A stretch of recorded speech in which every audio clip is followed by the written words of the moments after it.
நெல்லை திருச்செந்தூர் சாலையில் அரசு பேருந்தும் டெம்போ வேனும் நேருக்கு நேர் மோதி விபத்திற்குள்ளானதில் ஒருவர் உயிரிழந்த சம்பவம் பரபரப்பை ஏற்படுத்தியுள்ளது. நெல்லையிலிருந்து திருச்செந்தூர் நோக்கி சென்ற அரசு பேருந்தும் டெம்போ வேனும் நேருக்கு நேர் மோதிக்கொண்டன.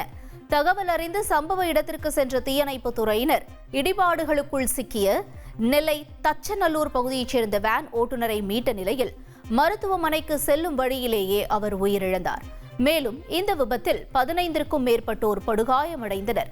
போலீசாரின் முதற்கட்ட விசாரணையில் திருவள்ளூரைச் சேர்ந்த 10க்கும் மேற்பட்டோர் வேன் வாடகைக்கு எடுத்து குமரிக்கு சுற்றுலா சென்றபோது விபத்து ஏற்பட்டது தெரியவந்தது. ஈராக்கின் புனித நகரமான கர்பலாவில் கடும் வெயிலையும் பொருட்படுத்தாமல் ஷியா முஸ்லிம்களின் வருகை அதிகரித்து வருகிறது.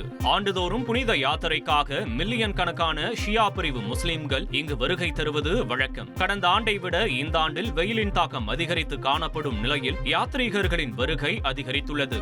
வெயிலின் தாக்கத்திலிருந்து அவர்களை பாதுகாக்க தன்னார்வலர்கள் அமைப்புகள் உணவு, குளிர்பானங்கள், தண்ணீர் பீச்சடிப்பது என பல்வேறு ஏற்பாடுகளை செய்துள்ளனர்.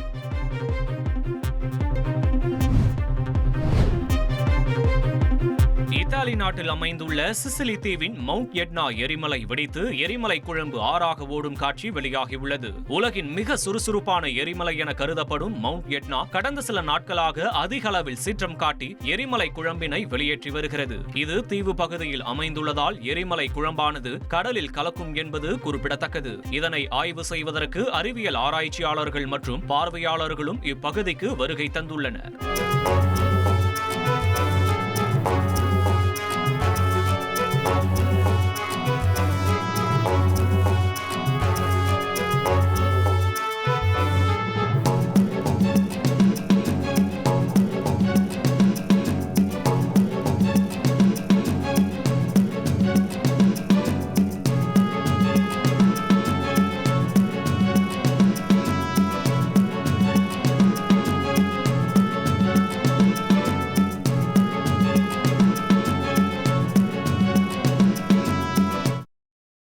ஃப்ரெண்ட் ஆக்கிக்கோங்க. தந்தி டிவியின் சப்ஸ்கிரைபர்ஸ் அண்ட் ஃபாலோவர்ஸ் குடும்பத்துல நீங்களும் இணையுங்க.